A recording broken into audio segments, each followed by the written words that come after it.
Good afternoon. It's 1 p.m. I'd like to welcome everyone to the September meeting of Virginia State Board of Elections. I'll call the meeting to order. I would like to make a couple of notations as far as the agenda. The portion on the local election security standards will actually take part within the closed session. So there's a little difference in the agenda there. I'd also like to invite public comment, as we always do. We would be pleased to have those people in the room in person speak first. Then we'll entertain those that are online. And those online, as you know, will need to be able to see you as well as hear you for that to count. We'll have 3 minutes per person for public comment. All right. Madam Secretary, would you call the roll? Chairman O'Bannon? Here. Vice Chair Dance? Here. Delegate Merricks? Here. Mr. Weinstein? Here. Secretary Alvis Long here. Great, thank you. First order of business will be approval of 2 sets of minutes which have been presented. Ms. Alvis Long? Yes, Mr. Chairman. The minutes from the August 20th public hearing, as well as our board meeting that day, have been distributed to the board for their review.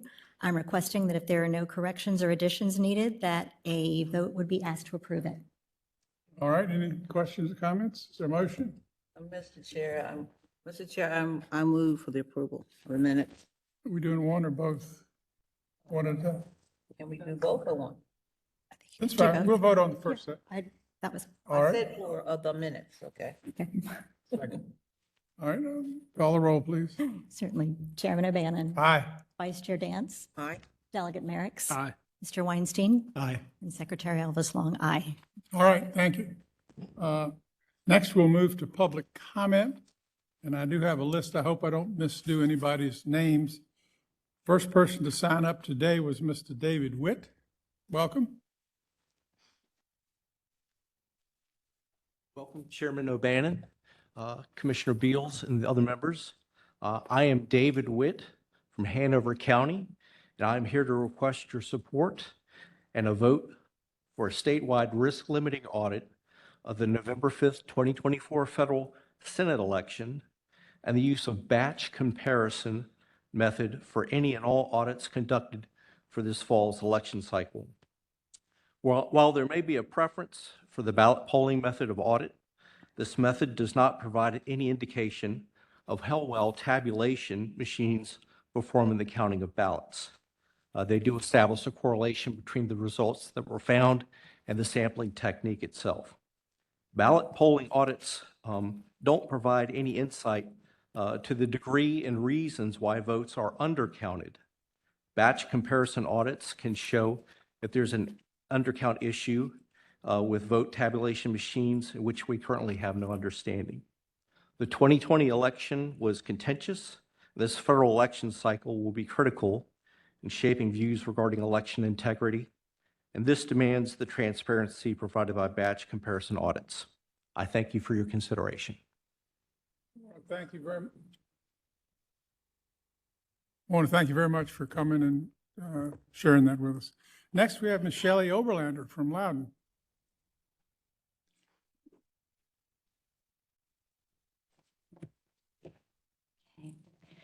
Good afternoon, Chairman O'Bannon, Vice Chairman Dance, Secretary Alvis Long, and State Board of Election members Merricks and Weinstein, and Commissioner Beals. My name is Shelley Oberlander. I'm the Chairman of the Loudoun County Electoral Board, and I'm here today in person to voice what our bipartisan Electoral Board unanimously has requested to you in 2 recent letters. One was sent in May and one was sent in August.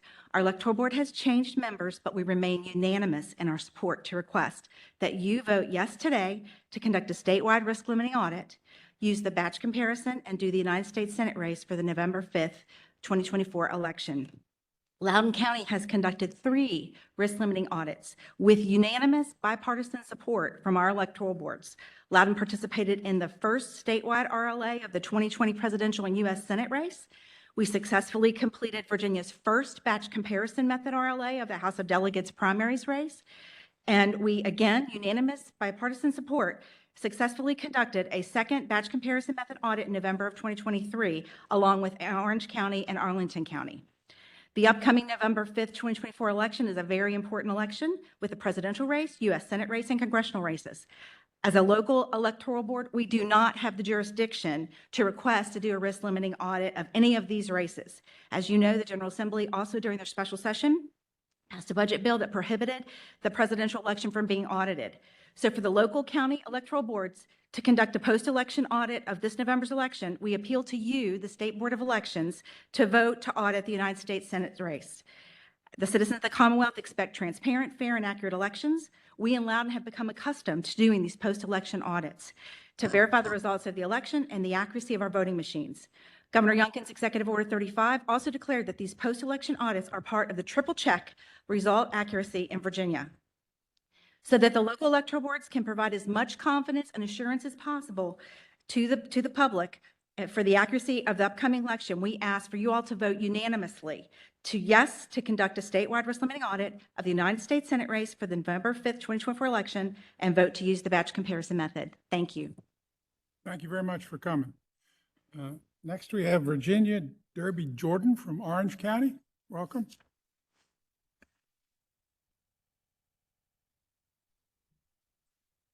Good afternoon, Your Honor. I have my phone here with a timer on it, and so if the bell goes off, it's because I've gone past the 3 minutes, so I just wanted to let you know that. I am Virginia Derby Jordan. Wait, actually, it's for the wrong time, so I'll just do my best.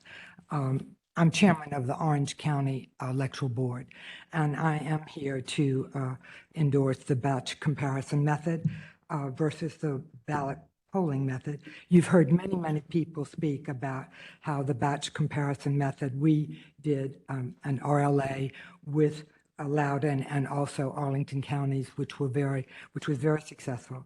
That method is quick, it's easy, it's transparent. This has all been said to you before.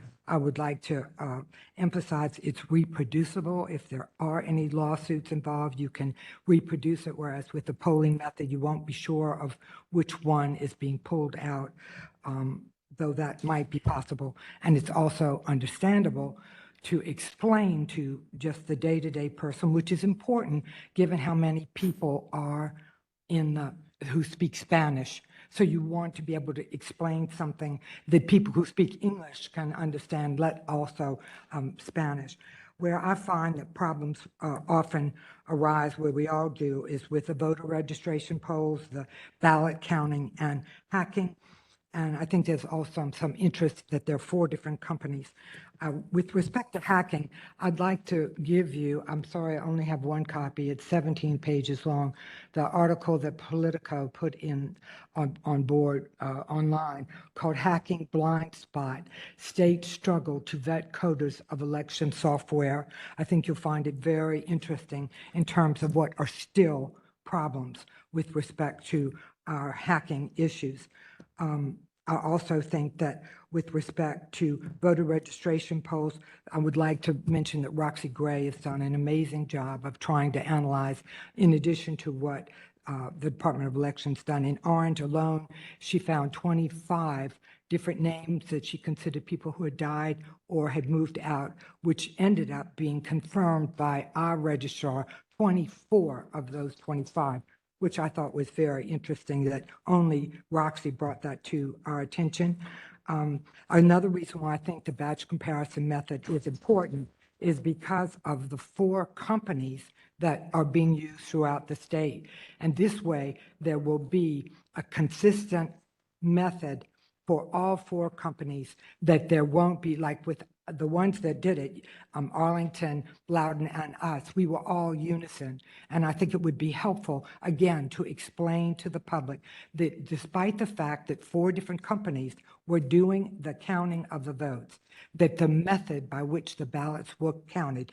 Ms. Jordan, my clock says 3 minutes. 3 minutes, all right, and I thank you. This says 1:51, and I'm not sure how, but in any event, I do wish to leave this article with you, and I thank you for all the work We'll that be you. glad to look at it. Thank you for bringing it. Thank you for coming. Thank you. All right. Mr. John Wapsis, how badly did I do that? Fine, thank you. Is there a way to set this clock so it works accurately? Ladies and gentlemen, my name is John Kwapis. I'm a former legislative assistant in the U.S. Senate. And I'm here today to ask you several things. Why is this board and this commissioner and this elect, why are you all directing election officers to violate federal law, federal criminal law, and state criminal law, and potential voters to violate federal law and state criminal law and face deportation by allowing and assisting them in voting when they show a non-citizen driver's card, driver's license? And when are you going to stop enabling both errors and possible election fraud by way of your ridiculous elect advisory of October 24th, 2023, which prevents election officers in CAP from doing their job that is required by the state law and verifying, being the last line of defense and verifying that the voter is actually the voter he claims to be on those absentee ballots. Your claim of privacy has been rebutted by the Supreme Court and the Federal Rules of Civil Procedure 5.2 that say that the last four Social Security numbers are not sensitive personal information. They're the key to validating whether that's a real accurate voter or not. I'm also going to ask you, when are you going to start using the tools available to you to actually prevent people from registering and voting who are non-citizens? You're not using all the tools you can. You know that you're not making use of the SAVE system that's available to you, and you are not making use of the Department of Homeland Security's extensive database on illegals in this country that can give you information which by law they are required to provide to state and local officials who ask regarding that question. And why you are not fully using the Social Security Administration Social Security numbers data to also check and see match or no match on names that are submitted for verification via registration. This is really a disgrace when you look at it more closely. And I think basically you should be ashamed for the things you have done and the things you have failed to do that enable cheating to be greater and easier, and detection of cheating harder to find. Thank you, and I hope you consider some of these things. And I hope finally that the Youngkin administration will actually do some serious actions to make changes that will help ensure election integrity and honest elections this fall. Thank you. Thank you. All right, now, Ms. Tyson, if you can introduce our folks online. First, I have Roxana Gray. I'm sorry, who? Roxana Gray. Thank you. Ms. Gray, welcome.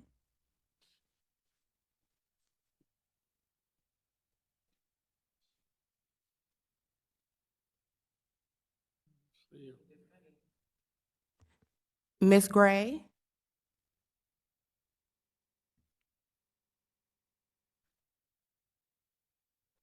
If she's off and coming back, we can move to the next person. Next, we have Jim Bullock.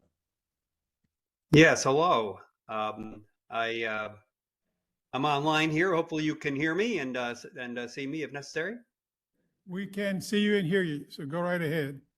Terrific. Well, I want to thank you for the opportunity to speak. I'm Jim Buttolph, as you heard. I'm a resident in Leesburg. You may remember me from the last couple of meetings. Just want to take this opportunity once again to urge you to choose the batch comparison method for your upcoming risk limiting audit. You've heard about plenty of the benefits when compared to the somewhat discredited ballot method. I won't repeat all of them in the interest of time, but the batch comparison method has obviously been tested. It's not difficult to do, and it yields the added benefit of enhancing the confidence in our counting equipment. And we've all been hearing overwhelming support in your recent meetings across the state for this method, so I hope you act accordingly on that. We've also been hearing a strong calling for you to go beyond the bare minimum requirement of selecting a House race for this RLA by also selecting one of the statewide races. But of course, there's only two to choose from. the U.S. Senate race and the presidential race. Well, I'm sure you're all aware, and this is came out earlier, and it's out of your hands, but it's now becoming more widely known that somehow in the last budget deal, the legislature was able, I guess, use the words, a slip, the governor, if you will, a provision that specifically prohibits the funding of the risk limiting audit for the presidential race. Now, whether you realize it or not, that's ignited a bit of a firestorm beneath the surface among the rapidly growing number of your fellow citizens. I can imagine you can understand why. But that part's beyond your control. So your actions today could go a long way towards concerns by at least selecting the U.S. Senate race. And please, almost as importantly, show the people of Virginia that when it comes to secure elections, your votes are unanimous. As we all know, or should know, this should not be by any means a partisan manner. I just want to thank you once again for your time, and I hope you do the right thing.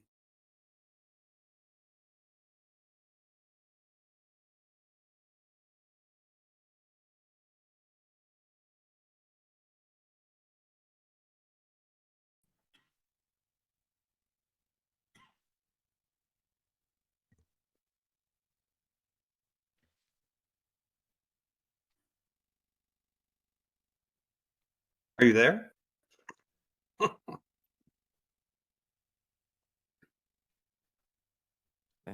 Next, we have Carlos Martinez. Mr. Martinez, welcome.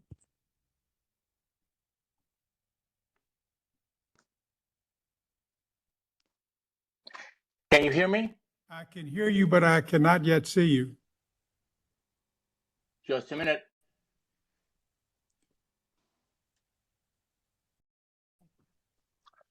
How Thank about you. now? Good afternoon, and thanks for the opportunity to speak. I am Carlos J. Martinez Jr. Alzamora, a U.S. citizen and resident of Loudoun County, Virginia.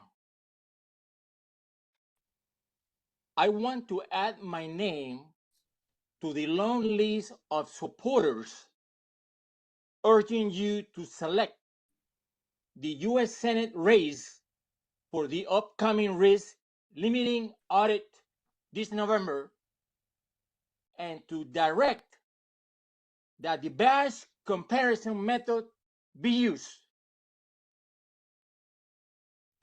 I cannot imagine why there wouldn't be unanimous agreement for this bipartisan effort to enhance confidence in our elections based on all of the inputs you have received on this subject this summer.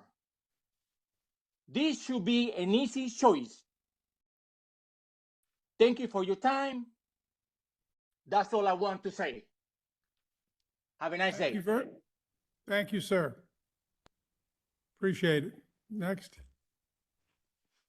Next, I have Maureen Dragonchuk.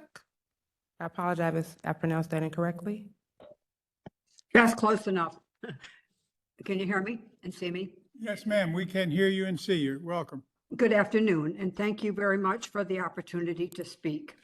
I am Maureen Pitkin Dragonchuk, a resident of Loudoun County. I want to add my name to the long list of supporters urging you to select the U.S. Senate race for the upcoming risk limiting audit this November and direct that the batch comparison method be used.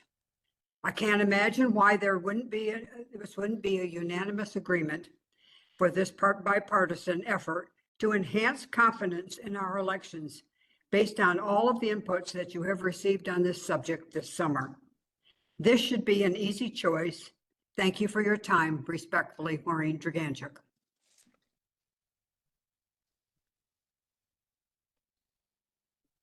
Thank you. Ms. Gray, you are sharing your screen. If you can please unshare.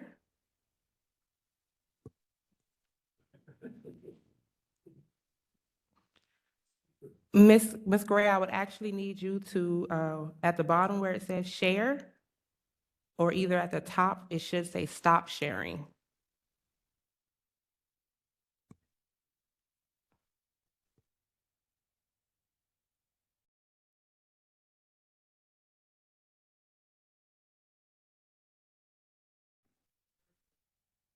Ms. Gray, are you ready to speak?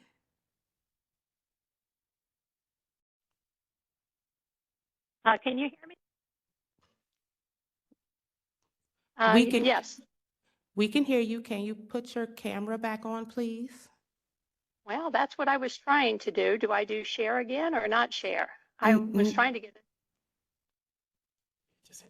You should be able to hit the camera button, or maybe if it's covered, to maybe slide the, whatever you have in Yeah, front of that camera. I uncovered it. It's saying that I'm unverified, and I don't know if that's why it's not coming up or not. So I've been playing with it for the last 20 minutes.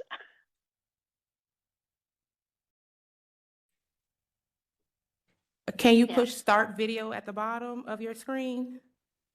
Yes. Okay, is that what it is? Oh, okay, great. Thank you. I am Roxana Gray from Spotsylvania I'm sorry, County. Ms. Gray, we still Yes. can't, we still are not unable to see you. Can you find her?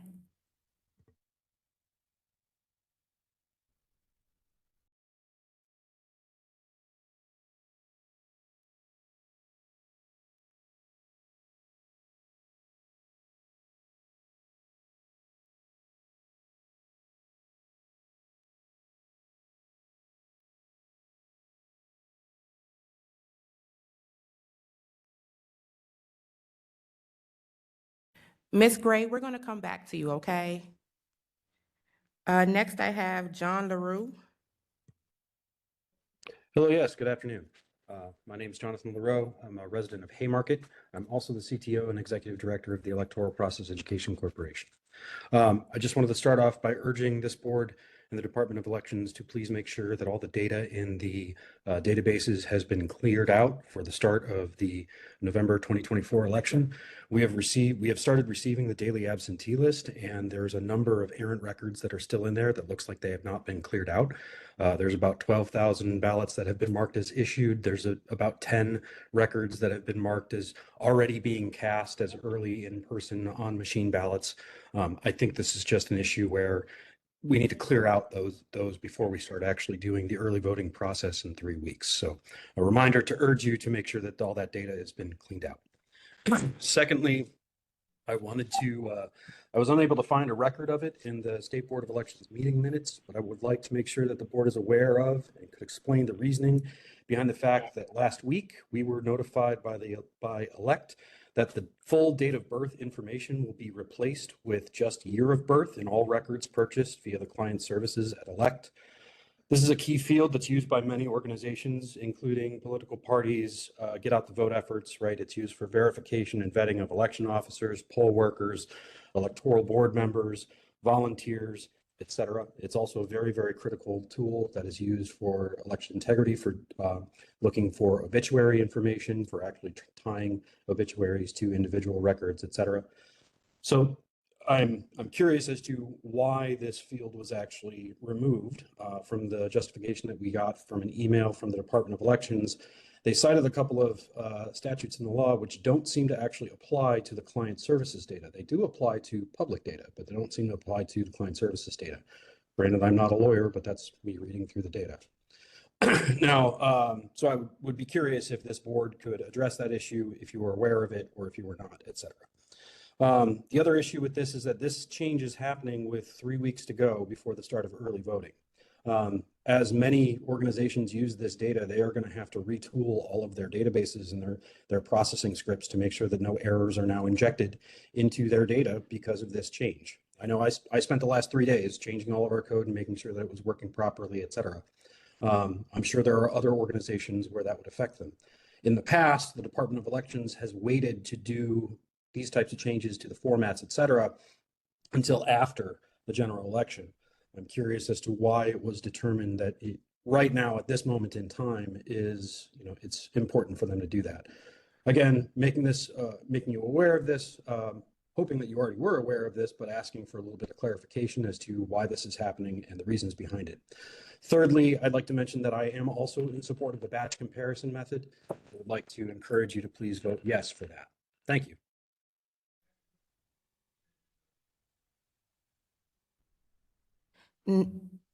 Next, I have Joanne Porte. That's enough. Thank you very much. Thank you, Mr. Chair. My name is Joan Port, President of the League of Women Voters of Virginia. The League is very concerned with the talking point regarding non-citizens suddenly voting in federal elections. We are also shocked to learn that there are more than 6,000 people who have been removed from the voting rolls in the past 2 years, allegedly because they are non-citizens. However, since the number of non-citizens who accidentally register is extremely low, we have no idea who these people are and why they've been removed. Our election system is safe and secure, as has been proven many times. Planting false seeds of doubt about our system is dangerous, especially when it may be targeting people least able to defend themselves, such as new citizens or returning citizens. As per the Virginia Mercury report, a study by the Heritage Foundation found that there were just 24 cases of non-citizens voting between 2003 and 2023. That's 20 years. That is an infinitesimal amount compared to the total number of votes cast. The Associated Press has reported that the Georgia officials in 2022 audited the state's voting rolls looking for non-citizens. Some 1,600 had tried to register over a period of 25 years, but the election officials caught all of the applications and none were actually registered. According to the Brennan Center for Justice, the prevalence of non-citizen voting is across 42 jurisdictions. The election officials who oversaw the tabulation of 23.5 million votes in 2016 referred only to an estimated 30 incidents of suspected non-citizen voting. It is illegal for non-citizens to vote in federal elections. There is no evidence that this is suddenly happening. This rhetoric is dangerous, causing undue alarm and making it harder for our hardworking election officials to do their jobs peacefully. Thank you very much. Thank you, Ms. Port. Next, Next, I have Jeff Fuller. Mr. Fuller, welcome. Hi, how are you all? Doing well. Thanks for a chance to speak. I'm going to cover 3 topics very briefly here. First, I'm strongly supporting and encouraging you to do the batch comparison audit authorization so that jurisdictions can have a chance to confirm to their citizens that the votes that they cast, at least in those precincts that are selected for the audit, are reflected in the count of the machines. It seems like a small thing, but given the fact that there's no other way to associate the intent of the voter with the results tabulated, I think it's really important that you take the step to do this. Loudoun has already demonstrated it can be done, and it can have a salutary effect with regard to voters' confidence in this and our elections. I'd note that in 2021, Virginia University did a poll that demonstrated that about half of our voters have little trust in our elections, and that is like 61% Republicans and 49%. 49% Democrats. So it's a universal bipartisan concern. We have asked in our county for access to the to observe the process of what happens to the absentee ballot from the time it comes into the registrar's office until it's handed off to pre-processing. That is a black box. The registrar employees do the work of checking the data on the envelope to make sure that it's compliant with the law. And in those cases it's not compliant, they move it into a curing box in effect, and then they attempt to find the voters and get them to change the information so that it's compliant with the law. And then it's handed off to the pre-processing team for which we observe with both authorized representatives and also with of course, we have Republican affiliated election officers observing that process. So I'd like you to figure out a way that is not too intrusive, that will allow representatives of the parties and of citizens to observe that process. It's way too fraught with the potential for inappropriate activity. That activity has been observed in Fairfax County and earlier back in, I believe it was 2020, in Prince William County. And by that, I mean where the persons doing the curing are actually changing the results based on conversations with voters. And finally, somebody mentioned the driver privilege card. Couple things on that. It seems to me like the first thing you should do, and I'd like to know if you've done this, is to compare the 76,000 names that have been issued driver's privilege cards with the voter registration database. In any case where there's a match, I think you should investigate it. And if the voter voted illegally, you should prosecute them. Thank you, Mr. Fuller. Please conclude. Okay. And then I just err on time's the side, up. err on the side of transparency, please. Thank you. All right, next. Next, I have Ann Gregorian. Ms. Gregorian, welcome. Thank you very much. So although I didn't prepare to speak to it, the lady from the League of Women Voters mentioned non-citizens. I will tell you in Virginia that all non-citizens who have been removed by either self-declaration or were removed due to system failures at DMV with this kiosk. So I would say that we have no mechanism to identify outside those two groups of people. So if somebody errantly selected that they were not a citizen, they would have been marked for removal and can easily adjudicate that fact by simply signing and affirming that they are a citizen. And also I'd like to say that I agree with the gentleman who urged more virulent use of the SAVE program, which we have available to us under law, to further do a check on such removals to prevent erroneous removal.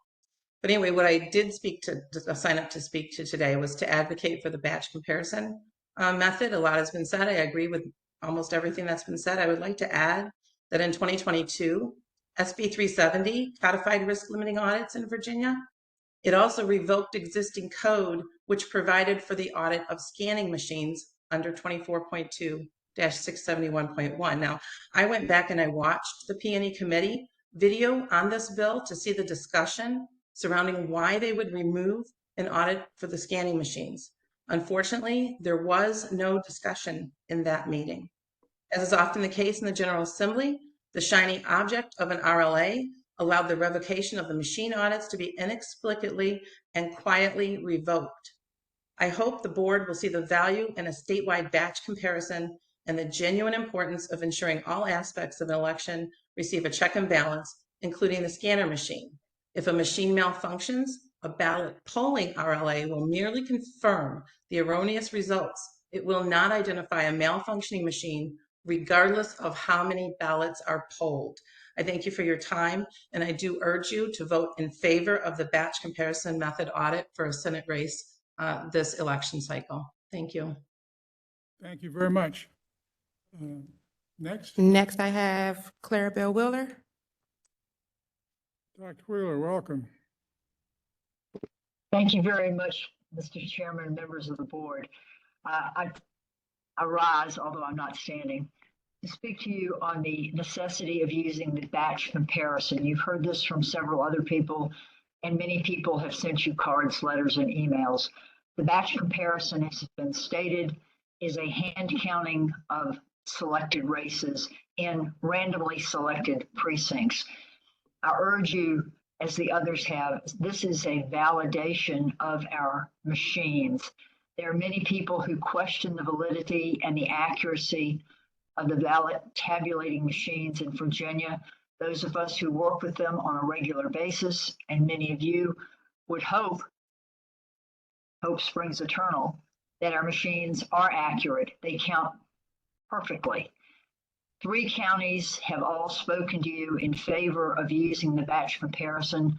All 3 of those localities, large, medium, and small localities in population, have shown that this is a relatively inexpensive, extremely inexpensive, very accurate, and easy to process. The public is reassured by knowing that their machines work correctly. We in the elections community owe it to the voters of Virginia to give them the validity they need in counting the ballots.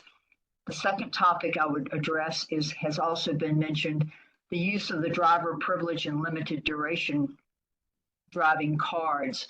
These are given, as you know, only to people who are not citizens of the United States. The Virginia Constitution requires that anyone voting in any election in Virginia be a United States citizen.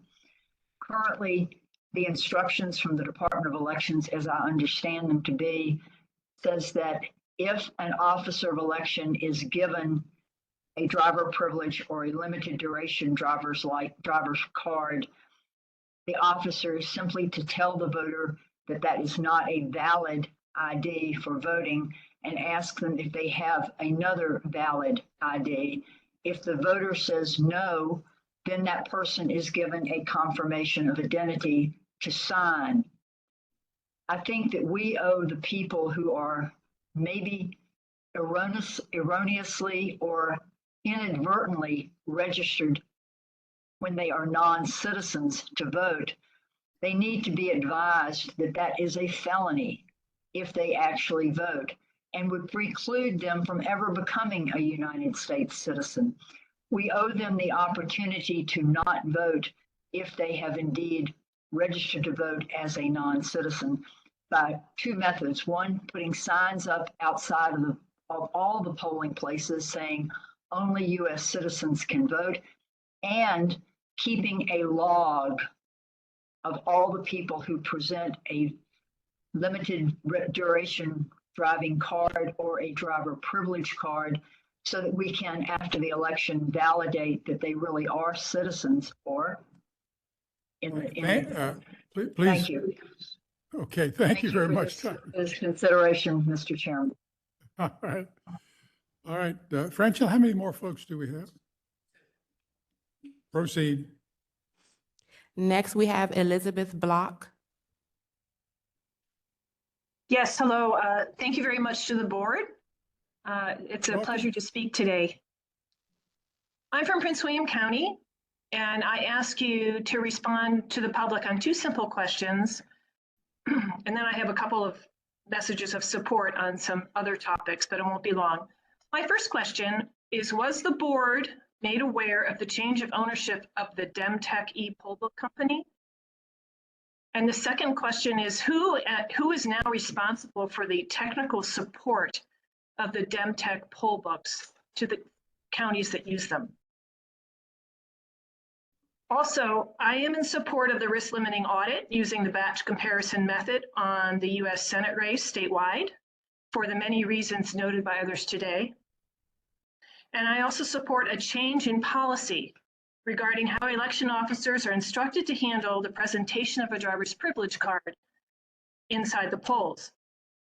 There are many election officers who are quite conflicted about this policy, and our Virginia Constitution requires that voters be US citizens. Thank you very much for your time.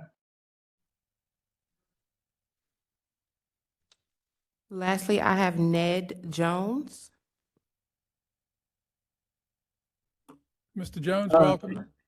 Yeah, well, thank you very much. Wish I could blur my background, but I can't. I got three quick things today. First is I want to talk about citizens voting from overseas. There's a huge vulnerability there that y'all could fix with an emergency resolution. Anyone can vote in the UOCAVA overseas citizens voting system. There's no proof required. There's nothing to let you know who the voter is. If you were to require a copy of one's passport when they vote as a citizen overseas, like many states do, it would eliminate that problem. Number two, I'd like to address non-citizens voting. It's not the 90% that go through the DMV, it's the 10% that are registered by left-wing nonprofit organizations like the New American Majority, the League of Women Voters, the Center for Voter Information and Voter Participation Center. These people are registering voters without any proof of citizenship, and they're getting on the voter rolls. Once there, there's no way to find them. And I'd also like to support the batch method of the RLA audits and add my voice to the group that's spoken in favor of that so far today. Thank you very much. Thank you, sir. We appreciate it. Anybody else? What about Ms. Gray? Ms. Gray, are you able to access your camera? I think I'm showing right now. Can you hear me? We can hear you, but we are unable to see you. Oh, I see myself up there. No? Oh, let me do, oh. Nope. You can't see me? We are not able to see you, Ms. Gray, and unfortunately, we're not going to be able to publicly accept your comments. If you wish to, please send those. Okay, I'll send them in to you. Thank you. I really appreciate that, and I'm sorry. Ms. okay, Gray, thank are you unable, can you push stop sharing your screen? Yes, I'm going.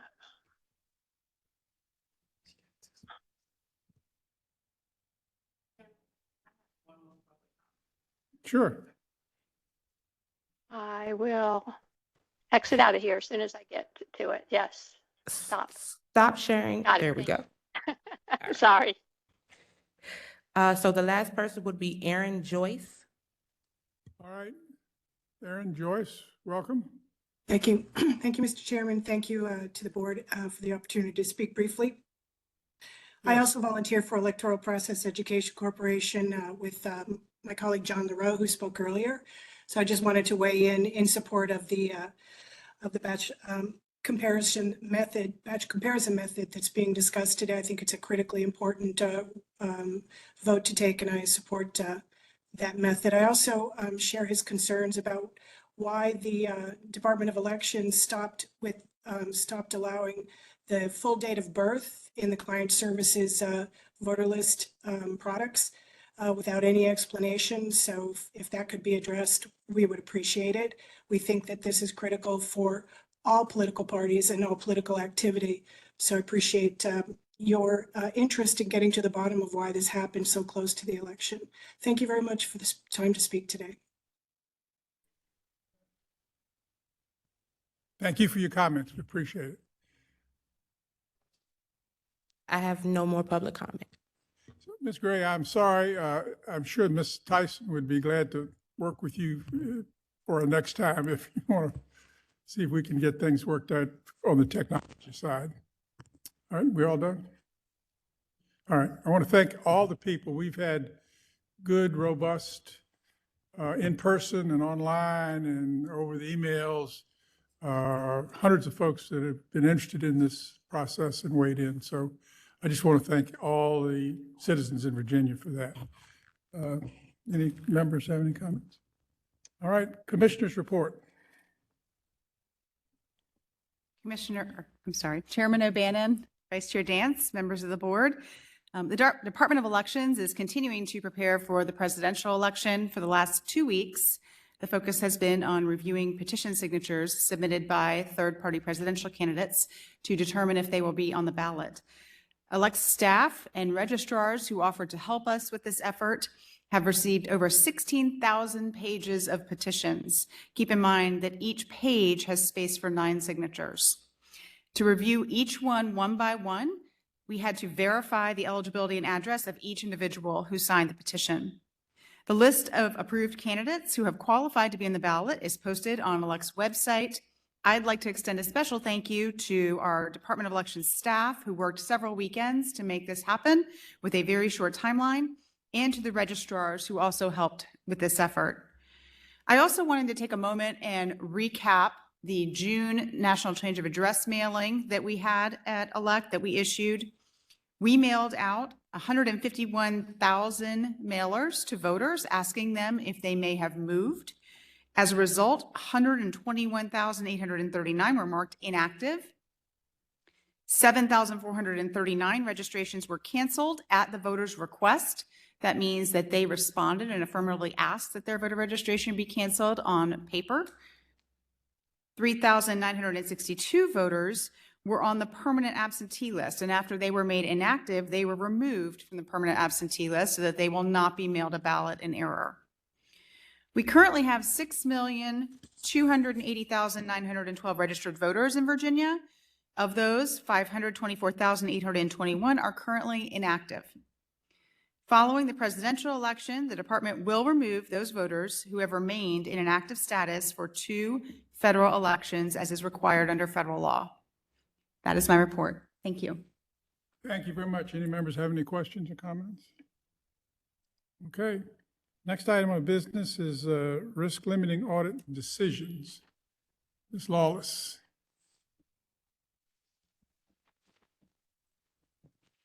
And welcome. Absent objection, and since we already have a statutory obligation to audit a congressional race, we're going to take that item up first. And before we get into this too far, I've asked our legal counsel, Mr. Murphy, to give us his opinion on the thresholds here for these motions. Mr. Murphy? Yes, Mr. Chair, and members of the board. It is my opinion that the threshold for the method for both the statutorily required RLA and the discretionary is 2/3 majority vote of the board. So that's to pick the method and also for the decision on the statewide? That is correct. That is correct. The method is, the 2/3 majority language for the method comes from the RLA manual. All right. Yes. So that's the background on we're working right now. So would you present the portion of your report that deals with the statutorily required congressional race, which will be picked at random? Good afternoon, Chairman O'Bannon, Vice Chair Dance, Secretary Elvis Long, Delegate Merricks, Mr. Weinstein, Commissioner Beals. Pursuant to 24.2-6712B5 of the Code of Virginia and the procedures outlined in the 2024 Risk Limiting Audit Manual, the State Board of Elections must choose the method for conducting the statutorily required risk limiting audit of the 2024 general election. Immediately following the 2024 general election, the Department of Elections shall provide that a risk limiting audit is conducted for a randomly selected contest for the United States House of Representatives. In Virginia, the Commonwealth utilizes 2 methods to conduct their RLAs, the ballot polling and the batch comparison methods. A brief synopsis of both methods has been included in today's memo. The Department of Elections recommends that the SBE vote on the method for conducting the statutorily required RLA and offers 2 proposed motions. If the board has any questions, I'll take those right now. So basically, my intention is to have an opportunity to speak.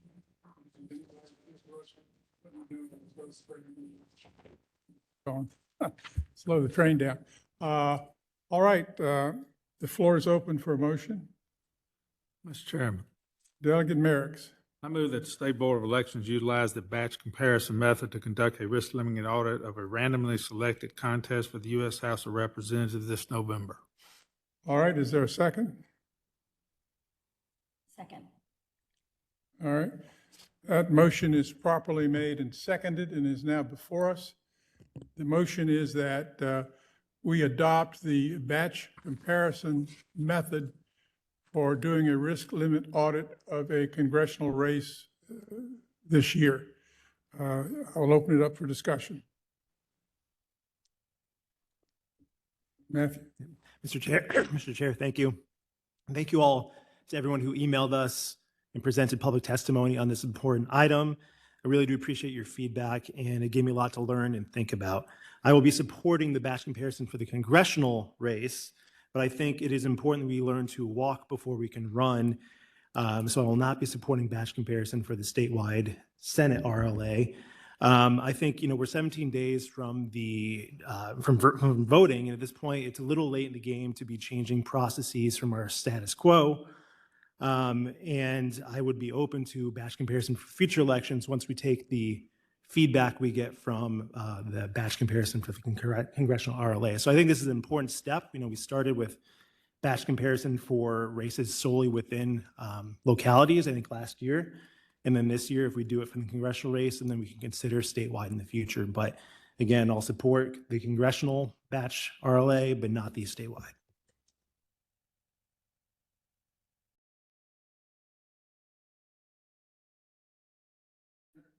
No. Read.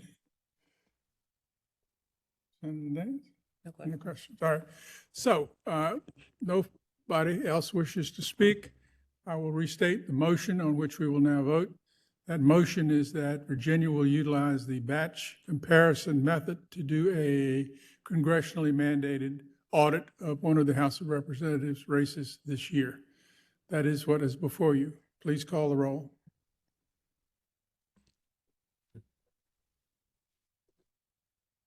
Bad Get this to finger. work. Chairman O'Bannon. Aye. Vice Chair Dance. Aye. Delegate Merrick's. Aye. Mr. Weinstein. Aye. Secretary Elvis Long, aye. Okay, thank you. Your board has determined that we will do a batch comparison for the congressional. Rachel, next. Moving on to your second memo. Pursuant to 24.2-6712C4 of the Code of Virginia, the State Board of Elections may request to conduct a risk-limiting audit of any contested race to ensure that each locality participates in an RLA of an office within its jurisdiction at least once every 5 years, or that the State Board finds appropriate. During the July meeting of the SBE, the board requested that a vote be held to determine if a RLA of the Virginia U.S. Senate contest would be held immediately following the November general election. This audit must be approved by at least 4 members of the State Board of Elections or 2/3 majority vote. If the board desires to hold an RLA of the U.S. Senate contest, they must vote A, to conduct the risk-limiting audit, and B, to select the method for conducting the audit.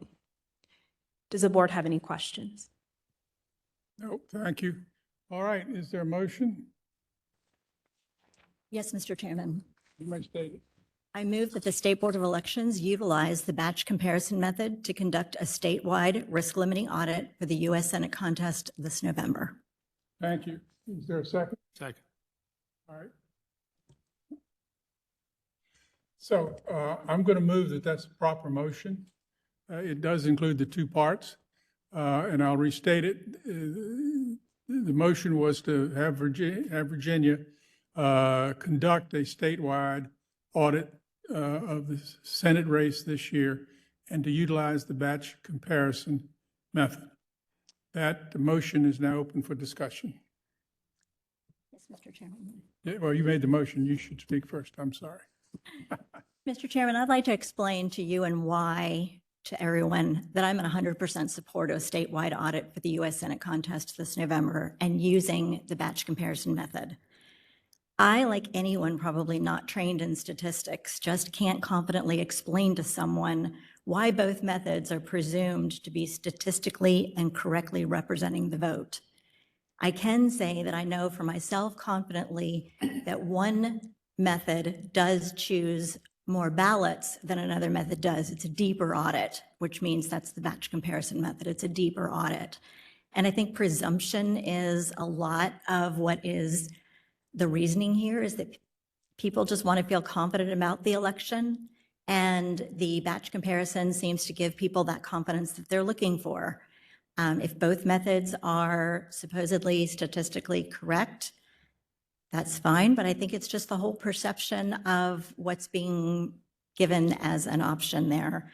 So I just firmly believe that everything that we have heard from online, in person, people's ideas of the batch comparison method, that I overwhelmingly think this board needs to listen to that and make them feel comfortable in the process.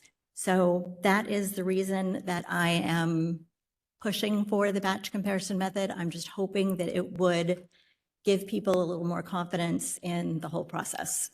So thank you very much. Anybody else? All right. So I'm going to restate the motion. The motion is that we will choose to conduct a statewide audit of the U.S. Senate race, and that the method utilized will be batch comparison. Please call the roll. Yes. Chairman O'Bannon. Aye. Vice Chair Dance. No. Delegate Merrick's. Aye. Mr. Weinstein. No. Secretary Elvis Long, aye. Thank you. That motion fails for lack of a 2/3 vote.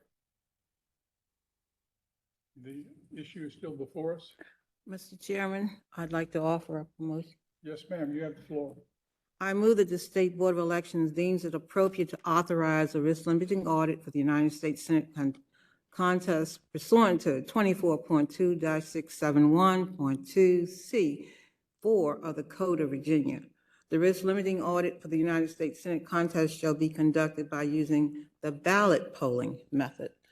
And this is something, as again, when you say statistics, I've had statistics. And Let's get a second. But- I'll turn, let's get a second. Thank Second. you, Mr. Chair. Thank you, Mr. Chair. Motion is properly presented and seconded. I'll restate it that the state do in fact do a statewide audit of the Senate race, but use the ballot polling method. And I'll turn it over to the person that made the motion. Thank you, Mr. Chair. Yes, ma'am. I'm gonna calm myself down here. But we have used this in 2021. I feel good about the fact of supporting the congressional, where we are having an opportunity to use both methods. We have the batch for the congressional, and hopefully we could have the ballot polling, which has been used in 2021. And I feel very confident that we have a good system here in the state of Virginia. Probably second to no other state in the union, but that's just my opinion. But for this vote, that's what Thank you. I submit. Other members have comments? Mr. Chairman, Delegate Mayor. I want the public to know, and I do appreciate all the comments and all the emails, even though I discount emails that are canned emails. If you send one out that somebody else sent out to somebody else sent out, I just don't really pay attention to those. But let me just make a couple of comments. We can only do as a board what the Code of Virginia allows and requires us to do. So if you don't like the election law, talk to your representative and go to the P&E committee and get something changed. I mean, we can only do what the code requires. And Rachel, you tell me, but my understanding of the ballot polling method is that you have more precincts but less ballots. Correct. And the ballot comparison method, you have more ballots but less precincts. There are many variables that make up the random sampling, but traditionally that at a And very it's high my level is understanding that how it works. not every locality would actually participate in a ballot polling method. Is that possibility? It's a possibility that not every locality would participate in either method. So the public thinks that when we say ballot comparison, that every electoral board in the Commonwealth of Virginia is going to actually have a precinct batch and they're going to actually compare. That's what they think. But that may not be exactly what happens according to the mathematician or the statistician who came up with this process. And I've had quantitative analysis myself, which is statistics on steroids. If you have to take 30 minutes to explain to somebody how this system works, then you just lost everybody. And to me, the idea of an audit does one thing, it verifies. And if you verify, that means 1 = 1, 2 = 2, 3 = 3. It's not some cockamamie formula out here that probably works, but you can't explain. The public doesn't understand it. I'm confident in our Virginia electoral system. I am confident in the ability of our state elect staff. I'm somewhat confident in our local electoral boards. We've seen a little bit of on that. And I'm confident that Virginia, and I think the recount that we just did in the Congressional District 5, I think it proved a point. It proved that we know what we're doing. So the question becomes, it's whether we're going to do one or not. And I got a lot of emails that says you need to do one statewide. But then we're not going to do one with the ballot comparison method. So the question becomes, do we do a statewide or not? Huh? Batch comparison. Yeah, I wish they batch compare. We're not going to do the batch comparison method on a statewide. So we're voting now to do the ballot polling. And so that's the question. Do we do a statewide or do we not do a statewide? And for that reason, I'm going to support the statewide because I think it's more important to do a statewide than not do a statewide. I still recommend doing the batch comparison, ballot comparison. Batch comparison. Anyway, you got me. I still think that's a proper way to do it, but still, it's a chance that you're not going to get everybody in the state based on so really the code needs to be changed, and it ought to be require each locality to do a precinct, to do a comparison. That's what ought to happen, but that's not what the code says. That's my comments. Thank you very much. Anybody else? Yes, ma'am. I cannot disagree with anything that Delegate Merrick said. However, I still am in support of batch comparison, just strictly, if no other reason, out of perception. I think it is just something that localities need to see and have done, and batch comparison for me does that. So I am still in support of batch comparison. All right, thank you. Anybody else have any final comments? All right, then the motion before us is that we do in fact do a statewide audit of our U.S. Senate race with the method being used as ballot polling. Everybody understand? Call the roll. Chairman O'Bannon. Aye. Vice Chair Dance. There you go. That was an aye from Vice Chair Dance. Delegate Merricks. She used my mic. That shouldn't count. Aye. Mr. Weinstein. Aye. Secretary Elvis Long, no. All right, that motion actually passes with 4 votes. And so the decisions have been made and we will move forward with those. And I do want to thank, it's obvious that this has been thoroughly studied. It is obvious that everybody up here has learned a lot. And again, we do appreciate all the public's input, and we appreciate Ms. Lawless helping with all that and all the folks that elect. So thank you, Rachel. Thank you. Anybody else have any? Okay. The next item of business then, I think we'll move to closed session to do the local election security standards. So I want to thank everybody for coming today. And we stand in recess till we reconvene in closed session. You need a motion for that? Yeah, well, I'm sorry. Let's have a let's have a Mr. motion to go into closed session. Mr. Chairman. Yes, sir. Pursuant to Virginia Code Section 2.2-3711A734, I move that the board go into closed session for the purpose of discussing voting security matters made confidential pursuant to 24.2-410.2 and pending threatened litigation in accordance with Section 2.2-3712F. Susan Beals, Commissioner of Elections, Brandon Smith, Chief Technology Officer, Jason Corwin and Tim White, BRSS members, and Andrew Murphy and Dennis Polio, the Office of the Attorney General, will attend the closed session because their presence will reasonably aid the board in its consideration of the subject of the meeting. Is there a second? Second. All right, motion is made and seconded properly that we move into closed session. All in favor? Aye. Aye. Chairman O'Bannon. Aye. Vice Chair Dance. Aye. Delegate Merricks. Aye. Mr. Weinstein. Aye. Secretary Elvis Long, aye. All right, we got there. Thank you all for coming today.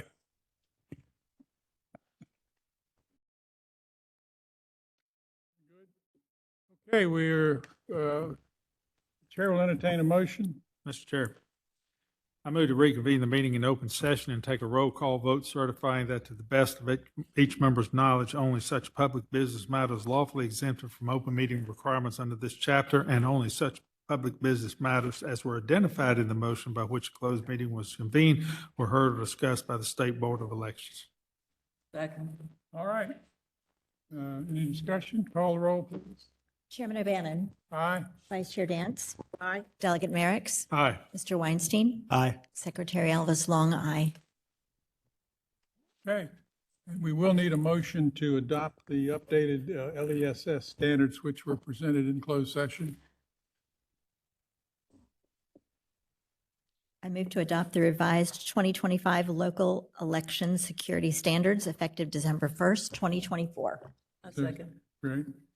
All right, that motion is to adopt the updated LESS standards for 2024. Any further discussion? Call the roll, please. Chairman O'Bannon. Aye. Vice Chair Dance. Aye. Delegate Merrick's. Aye. Mr. Weinstein. Aye. Secretary Elvis Long, aye. All right. Any other business to come before the board today? We'll otherwise see everybody on November 5th, Election Day. Okay, I want to thank everybody. I really appreciate your work on this. This was not an easy meeting. Thank you. We're adjourned. Okay.